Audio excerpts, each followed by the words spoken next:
धरणग्रस्त माध्यमिक विद्यालय लोहटा पूर्व, तालुका कळंब, जिला उस्मानाबाद। नमस्ते छात्रों, इससे पहले हमने एक वीडियो में वाक्य किसे कहते हैं उसकी परिभाषा को और वाक्य के अर्थ के अनुसार उसके 8 भेदों को देखा था। आज हम इस वीडियो में वाक्य की रचना के अनुसार वाक्य के कितने भेद होते हैं, उनकी परिभाषाएं और उनके उदाहरणों को समझने का प्रयास करेंगे।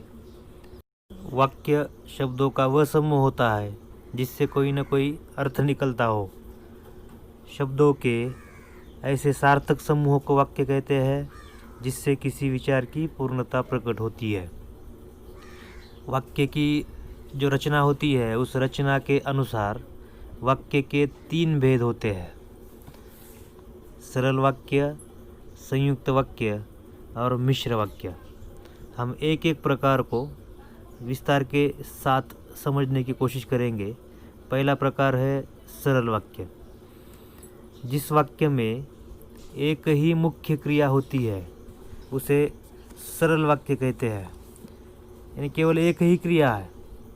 ऐसे वाक्यों को सरल या साधारण वाक्य कहा जाता है। जैसे मोहन पुस्तक पढ़ता है।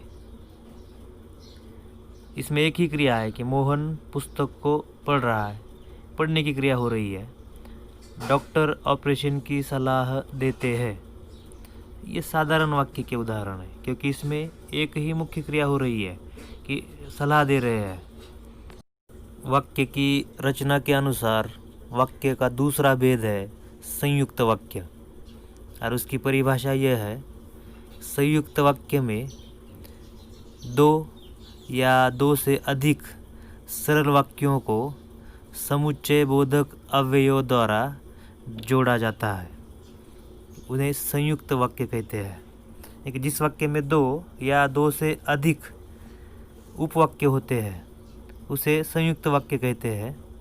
जैसे श्याम पाठ पढ़ता है और सीता सुन रही है। इन 2 वाक्यों को और इस समुच्चय बोधक अव्यय द्वारा जोड़ा गया है क्योंकि पहले वाक्य में श्याम पढ़ने की क्रिया कर रहा है और उसे और इस समुच्चय बोधक अव्यय के साथ एक दूसरा उपवाक्य जोड़ दिया गया है। दूसरा उदाहरण है बरसात अधिक हुई इसलिए मकान गिर गया।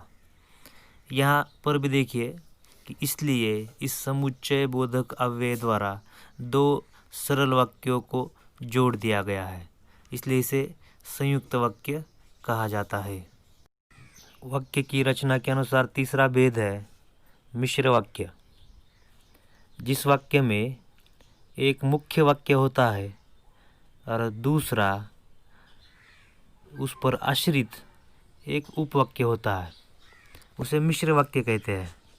यानी कि एक प्रधान वाक्य या मुख्य वाक्य होता है और उस पर आश्रित एक या एक से अधिक उपवाक्य होते हैं, उसे मिश्र वाक्य कहा जाता है।